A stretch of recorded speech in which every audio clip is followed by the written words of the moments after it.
The story of the defenestrations of Prague is one of the most vivid and oddly theatrical threads in European history. Few events capture the volatility of political and religious conflict quite like the act of throwing officials out of windows. Prague, a city already rich in cultural and political tension, became the stage for not one but multiple such incidents, most notably in 1419 and 1618. Though separated by nearly 2 centuries, both defenestrations reveal deep fractures in Bohemian society and serve as sparks for much larger upheavals.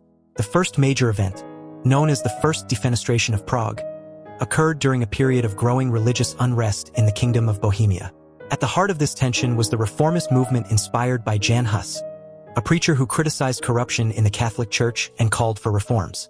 His execution in 1415 outraged his followers and transformed him into a martyr. Over the following years, his ideas spread rapidly, fueling resentment among the Czech population against both the church hierarchy and the ruling elite. By 1419, tensions had reached a boiling point. On July 30th, a crowd of radical Hussites, led by the fiery priest Jan Zalivsky, marched through Prague demanding the release of Hussite prisoners held by the city council. When their demands were refused, the situation escalated quickly. The crowd stormed the new town hall, seized several council members, and threw them out of the windows. Waiting below were armed supporters who ensured the officials did not survive the fall. This violent act marked a definitive break between the Hussite movement and the established authorities. The consequences were immediate and far-reaching. The King of Bohemia, Wenceslas IV, reportedly died shortly after upon hearing the news, possibly from shock. More importantly, the defenestration ignited the Hussite Wars, a series of conflicts that lasted for over a decade. These wars were not merely local skirmishes. They represented one of the earliest large-scale challenges to the authority of the Catholic Church in Europe, predating the Protestant Reformation by nearly a century. The Hussites developed innovative military tactics and managed to resist multiple crusades launched against them, making Bohemia a focal point of religious and political experimentation. Nearly 200 years later, Prague would once again witness a similar act of defiance, this time with even more dramatic international consequences. The Second Defenestration of Prague took place in a very different but equally tense context. By the early 17th century, the Kingdom of Bohemia was under the rule of the Catholic Habsburg dynasty, whose efforts to consolidate power often clashed with the religious freedoms of the largely Protestant nobility. The immediate cause of the 1618 defenestration was a dispute over religious rights. The Protestant estates of Bohemia believed that their freedoms, guaranteed by earlier agreements, were being violated by Catholic officials acting on behalf of the Habsburgs. In particular, the closure of Protestant chapels was seen as a direct attack on their rights. Tensions escalated into a confrontation at Prague Castle on May 23, 1618. A group of Protestant nobles confronted 2 imperial governors, Vilém Slavata of Chlum and Jaroslav Barita of Martinice, along with their secretary, Philip Fabricius. After a heated exchange, the nobles declared the officials guilty of violating religious freedoms.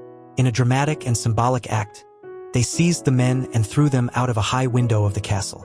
Remarkably, all 3 survived the fall.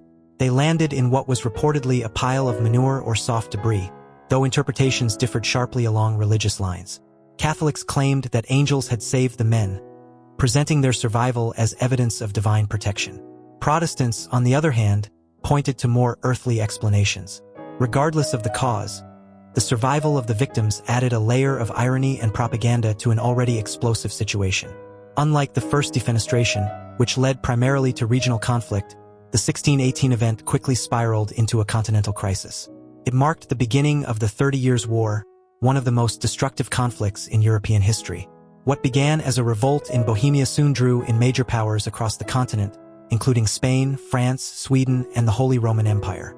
The war combined religious, political, and territorial disputes into a prolonged and devastating struggle.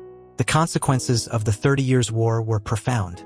Large parts of Central Europe were devastated, with significant loss of life and economic collapse. The war ultimately ended with the Peace of Westphalia, which reshaped the political map of Europe and established principles of state sovereignty that still influence international relations today. In this sense, the Second Defenestration of Prague can be seen as a catalyst for the transition from medieval to modern political systems. Despite their differences, both defenestrations share common themes. Each was driven by a combination of religious tension, political frustration, and a sense of injustice among those who felt excluded from power. In both cases, the act of defenestration was not just an outburst of violence but a deliberate and symbolic gesture.